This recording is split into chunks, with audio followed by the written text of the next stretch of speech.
everybody, this is Jerry from adventuresinhomebrewing.beer. I have a new thing to check out here. This is the BrewSSSiphon complete kit, and I was lucky enough to get this as something to test out. So a little unboxing here, reminding me to do some recycling. That's always a nice thing. Some care and use guide, which is good. Rack and review. That's pretty cool that there's a little message for me in here. So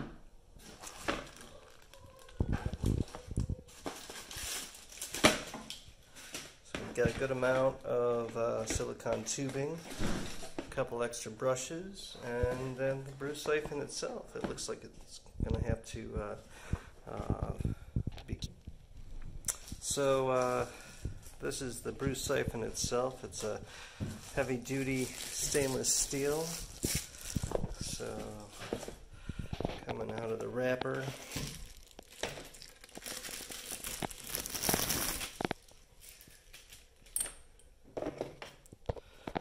It's definitely much heavier than the plastic ones I've used in the past. I'll have to go through and do a size comparison of the plastic siphons I've had versus this one. Nice and solid. You'll notice the silicone grommet, we'll call it, down there. And all these pieces are silicone. Down here at this end, you'll notice that there's a nice sediment cap. I'm assuming that comes right off for easy cleaning. So that'll help keep some of the trub out of the siphon. Everything is nice rubber setup. And so these brushes are for different cleaning aspects, and this is the spring clip and carboy sleeve. So I gotta see which ones of my carboys this will fit on, and to go right on. I think I'll have to read through, but I'm pretty sure that this will fit right into a glass, but also it'll clip onto the side of some, so I'll have to do some reading up on that. So looks good. I can't wait to test this out. So here we are now down in Madness Central. You see I've got my old plastic siphon next to the BrewSSSiphon. We're not going to be using that one this time. So this is a stainless steel siphon. I've got the silicone tubing that they gave us.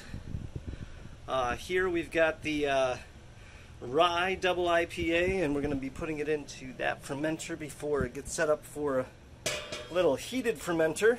I went through, followed the directions before for the cleaning of this before the first use to make sure it's good to go.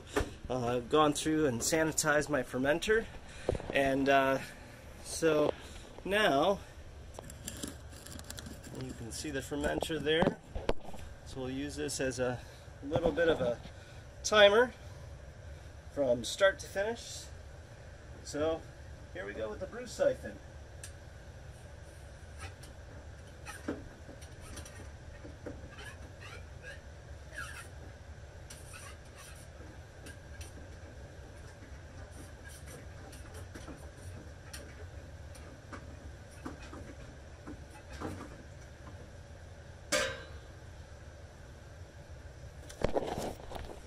So that was 11 pumps.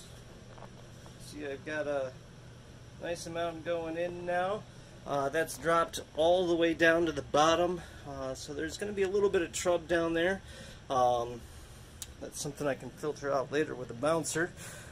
So let's see how long it takes for this to fill up.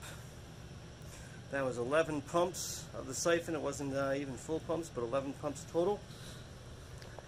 And let's do some marking here. So once that hits the, right now it's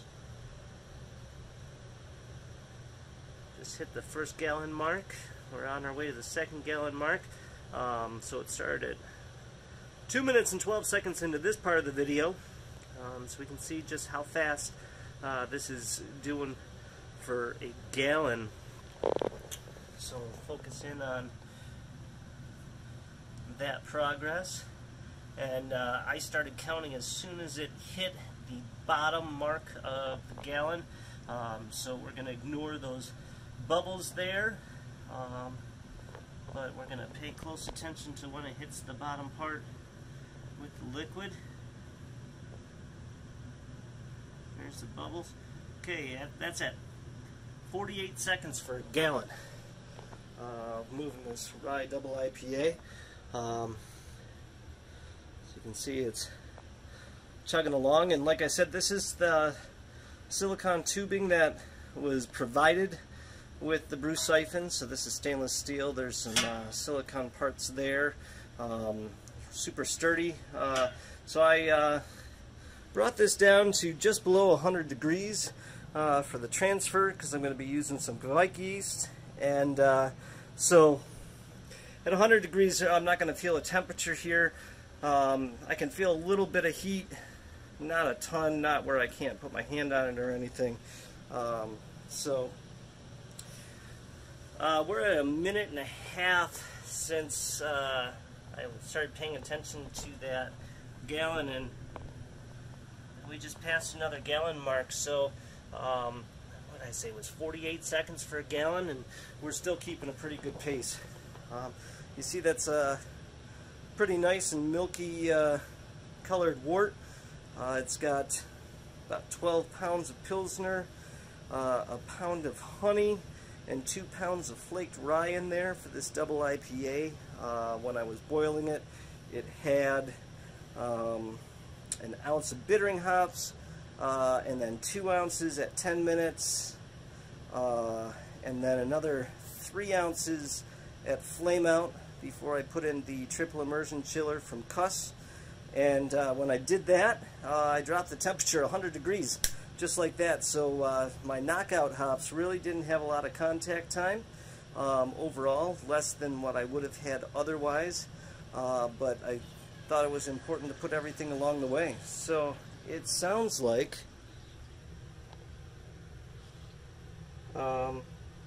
yeah, that's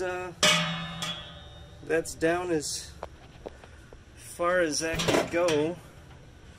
You can see there's not a ton in there. I'm going to take this on an angle here for a minute to see if I can get the last of it.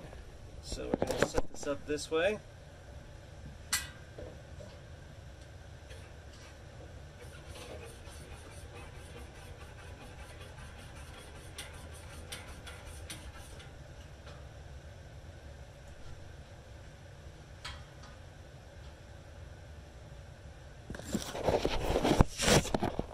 Sorry for the bad videography, but I'm just really trying this BrewSSiphon to see just how far down I can get. I've got the pot at an angle. This is a 44 quart pot, and it took all but that little bit to give it to me. So super fast transfer of 1, 2, 3, 4, just short of 5 gallons. And it left just the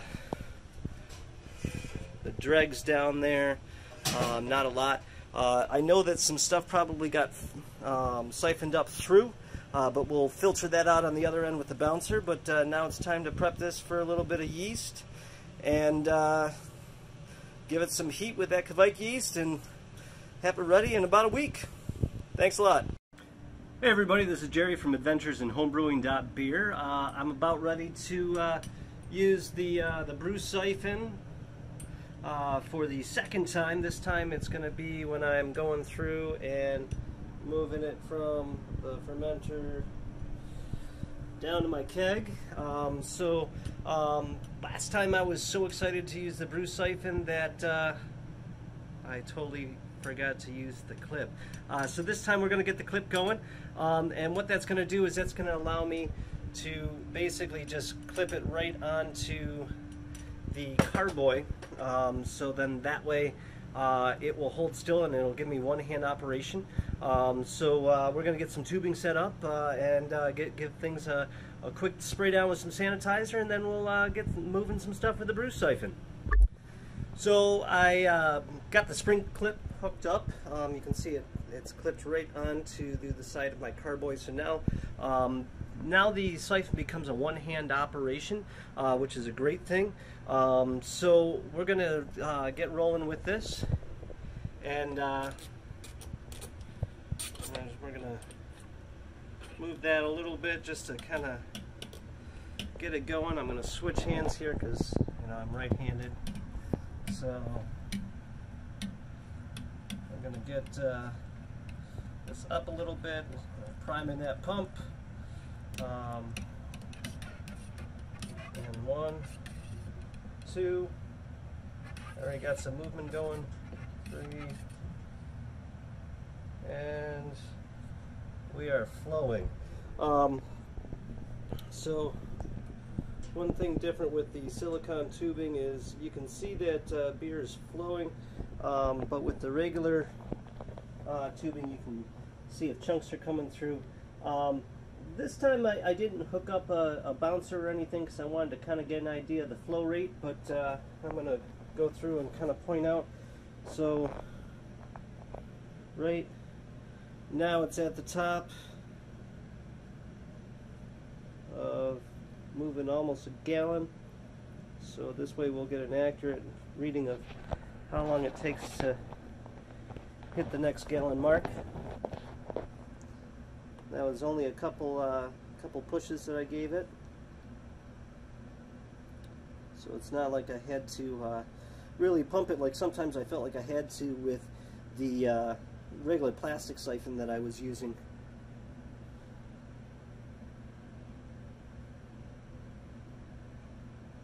So you can see that it's dropping down pretty quick.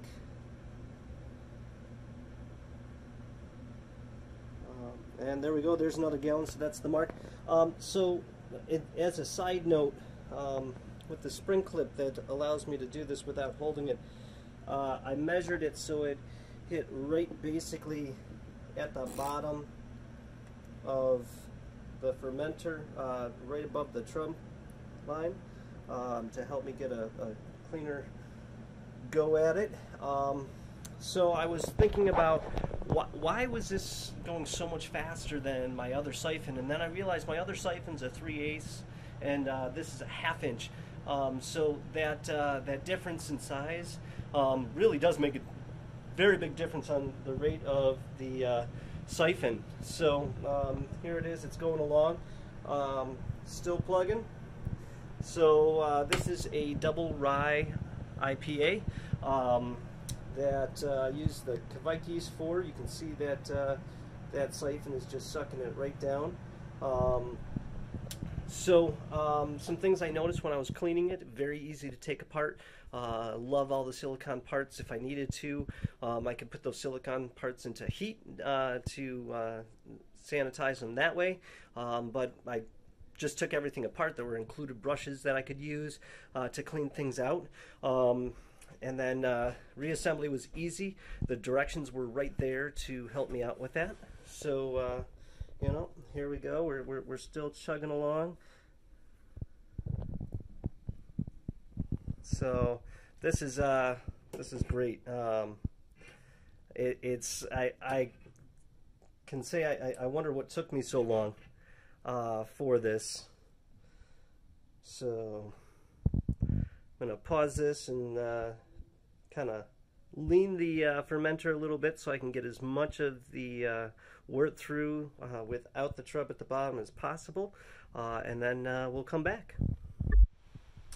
So I did my siphon all the way through, and I know it's going to be hard to see, but I had the end of the siphon right on that trub line basically, and you can see that there's not a lot of like loose liquid of wort that I lost along the way. So this clip, this spring clip that goes right on, and it attaches with the silicone wrapping around the siphon itself is really a great thing. Just make sure that you know the depth ahead of time. I talked about it being a carboy, so I'm wondering if I could use it to fit through that hole of this big mouth bubbler. So I'll have to measure that out and try it on future times. Other things I'm going to try is, this is a 1/2 inch connection, so I'll have to change some of the connectors on the end of my bouncer so I can add the bouncer in line with this. So that way it's can be filtered a little bit more. What can I say? The BrewSSSiphon was right on. Hey guys, this is Jerry here from Adventures in Homebrewing.beer. That's right, it's tropical day. Gotta wear the shirt because it's nice and hot outside. It's crazy. And I'm here to talk about the BrewSSSiphon. So stainless steel, crazy amazing compared to this bad boy that I used to use. Some big differences. The arm hooks up to a 1/2 inch instead of a 3/8 inch tube, so that means it was working faster, which is great. Lots of silicone parts on here that just come right off, makes it easy for cleaning. I couldn't believe how simple it was to take apart the end for cleaning here, and then you can clean all the way through without a problem. If you get the upgraded set, you get a couple cleaning brushes to help you clean it out, and to kind of give you an idea, this one just literally just fits right in there, so it helps for the cleaning really quick. It goes through, comes out the other end, and then you can clean it when you're using PBW or your any of your brewery cleaners that you're using. Another cool thing was the clip, and what's nice about this is it just kind of clips right on. Of course, now that's right, helps if you do it opposite and you take it off and you put this around, so it gives a nice place for it to snag onto, and then that allows you to clip it right to the side of your carboy, so that way you can set the depth that you want for the siphon to go. Just a kind of a pro tip as I'm putting this back together here, sediment cap, is as you're putting it into your carboy, on the outside measure how far down you want it to go before it hits the trub level, so then that way you can adjust this up or down based off of that, based off of the height, so that way this doesn't get submerged directly into your trub. If you do that, that helps with keeping clear beer. So with this 1/2 inch racking came the silicone tubing that hooks on.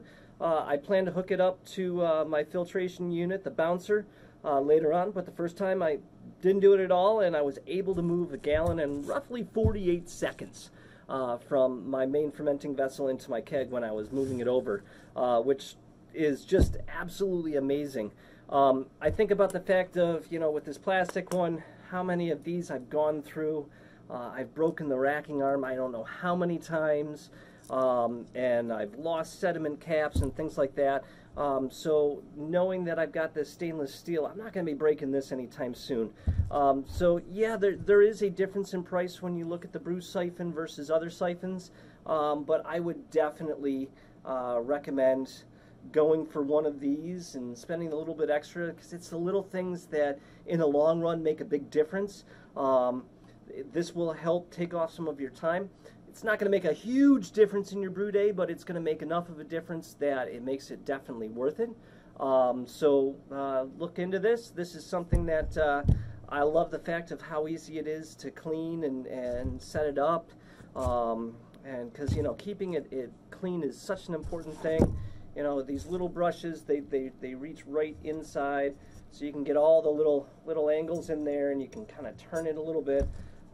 This one is flexible, so it definitely can get the whole arm as you send it through.